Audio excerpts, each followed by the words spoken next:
আজকের ভিডিওতে আপনাদের জন্য টয়োটা ব্র্যান্ডের রাজ গাড়ি নিয়ে এসেছি 2009 মডেল, রেজিস্ট্রেশন হয়েছে 2011 সালে। এই গাড়িটা অনেক সুন্দর, ফ্রেশ এবং অ্যাক্সিডেন্ট হিস্ট্রি নাই। বিগো বাম্পার, গ্লাস, লাইট সব কিছু জেনুইন অবস্থায় আছে এবং চাকাগুলো একবারে নূতন। নিচে অ্যালোরিং আছে, ফুট স্টেপ আছে, রুফ বার আছে। জি, ভিতরটাও অনেকটা ফ্রেশ ভাইয়া। এই গাড়ির ট্যাক্সও কম। হ্যাঁ, ট্যাক্সও কম। দাদার মনে একটু সর্দি লাগছে।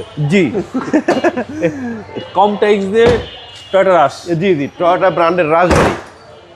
পিছনে আপনার চাকাটার জন্য অনেক সুন্দর লাগে। জি, 1500 সিসি এসইউভি, খুবই দারুণ কন্ডিশন ভাই এই গাড়িগুলা। দেখেন ভিতরে কন্ডিশন, কোনো অ্যাক্সিস্ট্রি তো নাই ভাই? না, অ্যাক্সিডেন্ট হিস্ট্রি নেই। এটা নিশ্চয়তা দিচ্ছেন? হ্যাঁ, নিশ্চয়তা দিচ্ছি ভাইয়া, 100% নিশ্চয়তা দিচ্ছি। টয়োটা রাশ, টয়োটা ব্র্যান্ডের রাজ গাড়ি ভাইয়া। এটা হচ্ছে আপনার 1500 সিসির, মডেল হচ্ছে 2009 এবং রেজিস্ট্রেশন হচ্ছে 2011 সালে। 1500 সিসির এসইউভি, তেলের গাড়ি। দামটা কত চাচ্ছেন? এইটার প্রাইস পড়বে আমাদের 14,80,000 টাকা। এটা আস্কিং প্রাইস। হ্যাঁ, আসেন, যতটা পারি অনার করে দেবো। আপনার শোরুমের অ্যাড্রেস? আমাদের শোরুমের নাম হচ্ছে ঢাকা কার এক্সপ্রেস, লোকেশন হচ্ছে 73 গ্রিন রোড, ফার্মগেট আর পান্থপথের ঠিক মিডল পয়েন্ট আমাদের শোরুমটা ভাইয়া। আসসালামু ওয়ালাইকুম আসসালাম।